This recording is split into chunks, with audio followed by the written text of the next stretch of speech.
Introduction for Gary Levering, he really needs no introduction. We all know Gary well. We know, of his outstanding career in the real estate business and his complete devotion to the game of golf. And what I've always been impressed with is the attention to detail, the commitment that he has toward both of these endeavors. And it's obvious in everything he does. It's really incredible. And working with Gary on this, the subject of mental illness, he brings the same passion, the same commitment to this subject that he does to both golf and to his professional career. What a lot of you may not know is that Gary is on the development board of the Harris County Mental Health Association, and he's the president of the local chapter of the Depression and Bipolar Support Alliance. And this group conducts support groups in Houston 6 days a week, and he's the president of that, and brings, again, tremendous commitment to this. The title of his talk today is Mental Illness, Coping and Helping Others. So let's give a warm welcome to our good friend, Gary Levering.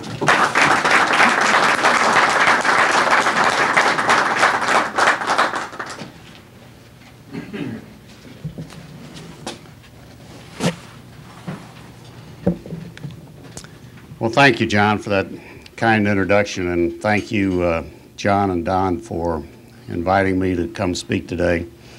You did invite me, didn't you? I think I invited myself.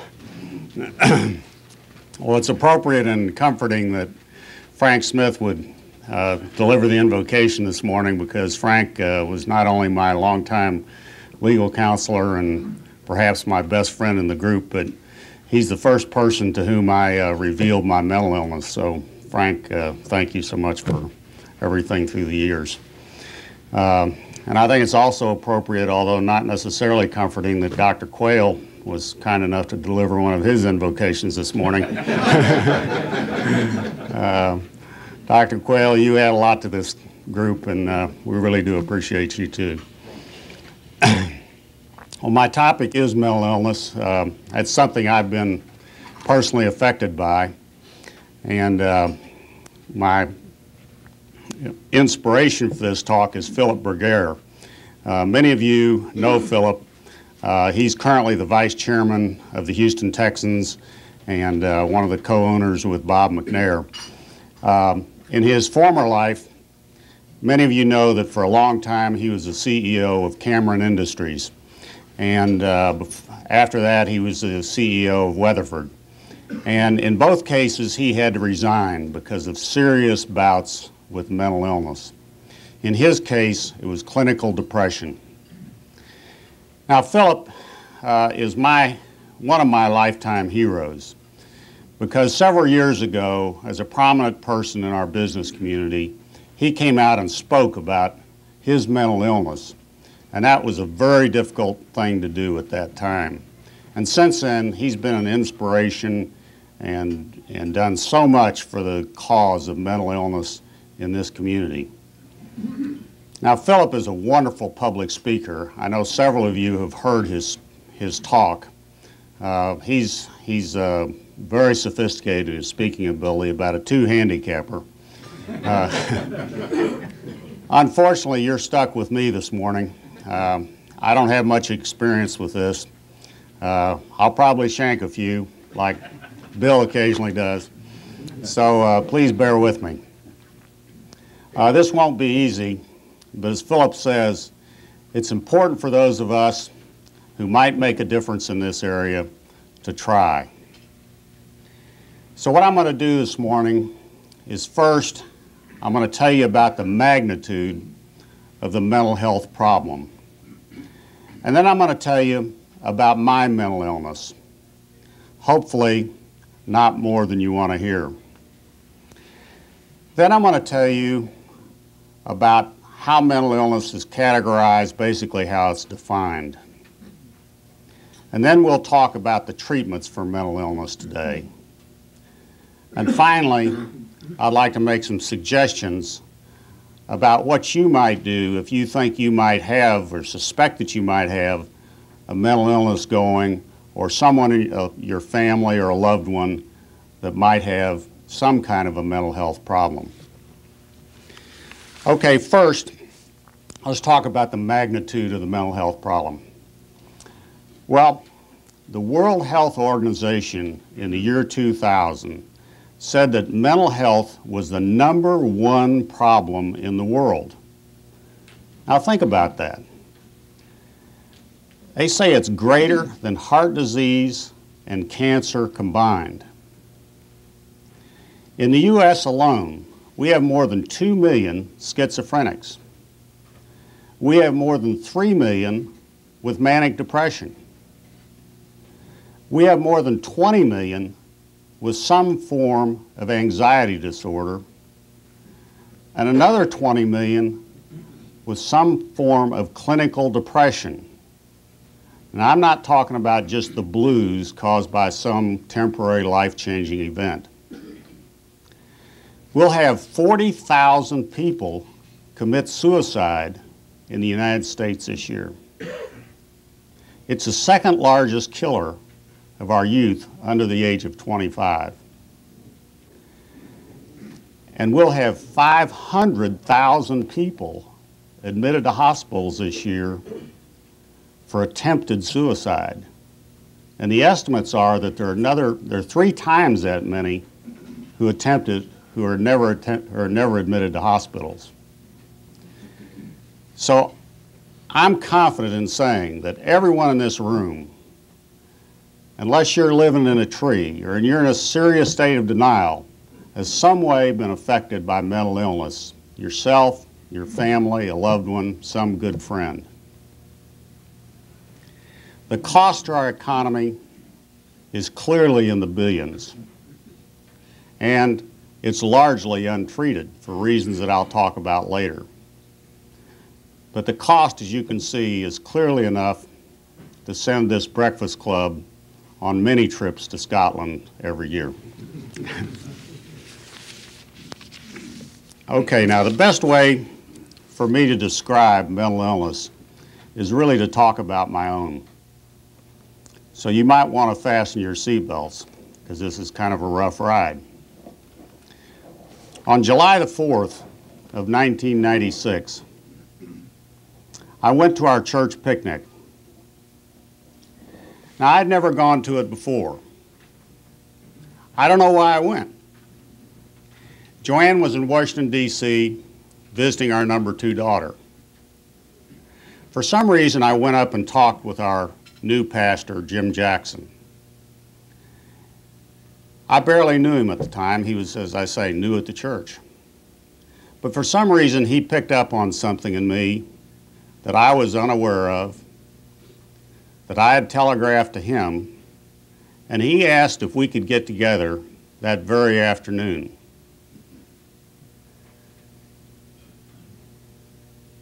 Now, I'm convinced that that insight on his part, that intuition, saved my life. Because, as it turns out, I was in a serious state of mania. Now, that's the flip side of the same coin as depression, if you will. Now, in the previous few days, I'd bought 3 brand new cars. If you can imagine that. I'd bought thousands of dollars worth of other toys. I'd gone down to the Houstonian and leased a brand new apartment, fully intending that Joanne and I would move there without explaining it to her or understanding exactly what I was doing. And as if I weren't high enough, I'd even started taking flying lessons. Now, I'd like to think that these were the only irrationally exuberant things that I did during this period, but they weren't. But you know, I had a perfect explanation for every one of them all day long. Well, I got together that day with Dr. Jackson, and it didn't take very long for him to urge, and actually we both got on the phone, and we immediately called Joanne and urged her to come home ASAP. And I'm convinced that it was only the thought that Joanne was coming home and that I had to some way be there to meet her the next day, some way that was in my scrambled brain that kept me from killing myself that evening.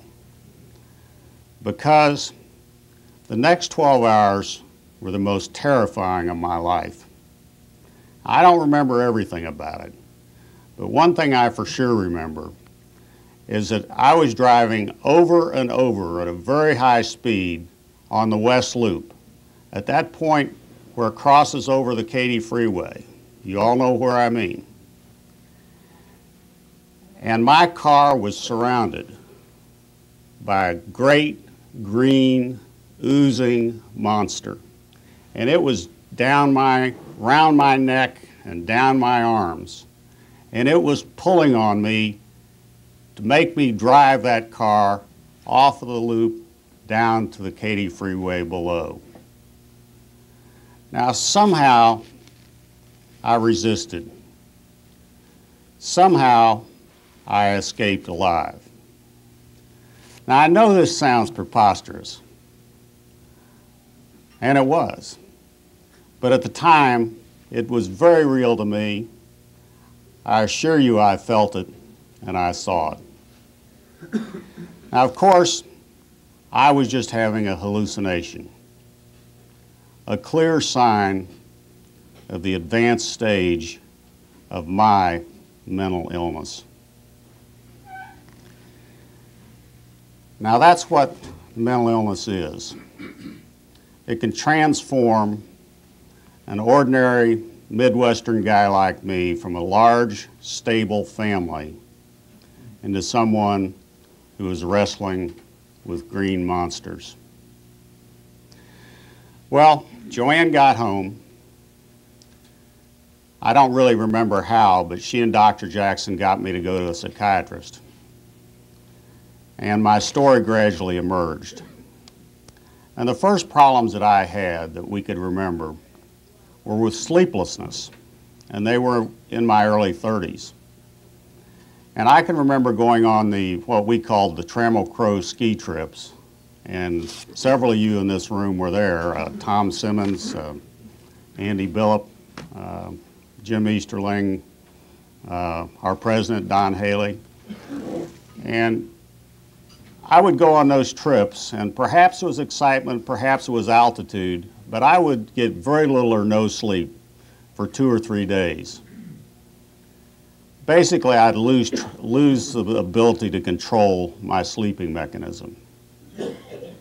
As I got into my 40s, a more definite pattern emerged, although it was not clear at the time, and certainly it was only in retrospect that we understood it. But I would have periods that would last 2-3 weeks where I would get very little sleep, and yet my energy level would be very high.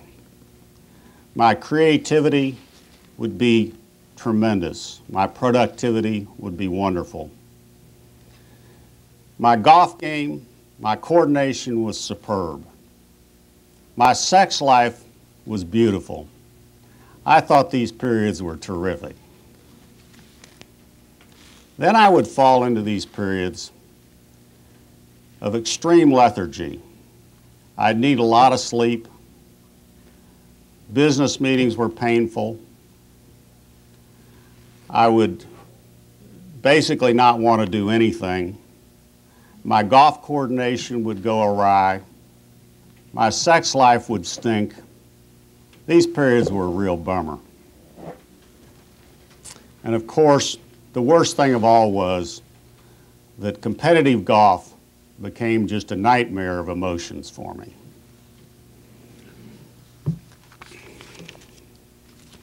Well, after listening to my story, and of course this came out under very skillful questioning, the psychiatrist diagnosed me as having bipolar disorder. Now, bipolar disorder is the fancy medical term that's now used for what was historically called manic depression. This is an illness that's treatable, but I must take my medication, manage my lifestyle, and yes, play more golf.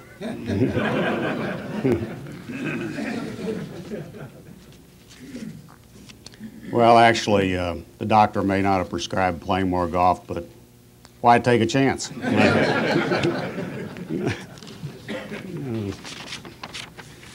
Okay, enough autobiography.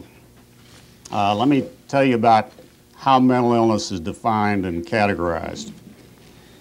Well, first, to keep it simple, and I know I need to keep it simple for this group, we now know through chemical and electrical and other probes that we have available that I'll talk about later, that there are real changes in the brain that occur.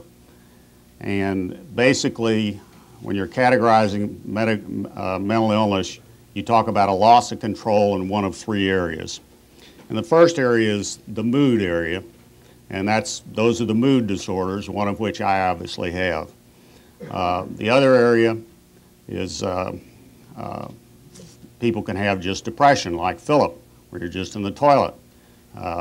Some people have just mania, and it's the question of getting them down off the ceiling. And then there's postpartum depression, like Andrea Yates obviously was not treated properly for. Then there are the behavioral disorders. And the behavioral disorders are sometimes called anxiety disorders. But those include such things as obsessive compulsive disorders, phobias, panic attacks, eating disorders, and workaholism. All have to do with an inability to control one's behavior. And then there are the thinking disorders. These include such things as hallucinations, delusions, paranoia, hearing voices, generally the schizophrenic type psychotic disorders.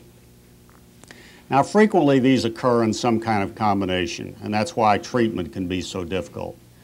Philip, for instance, acknowledges that he had not just severe depression, but he also had panic attacks and he had severe general anxiety. Okay, what about treatment? Well, first,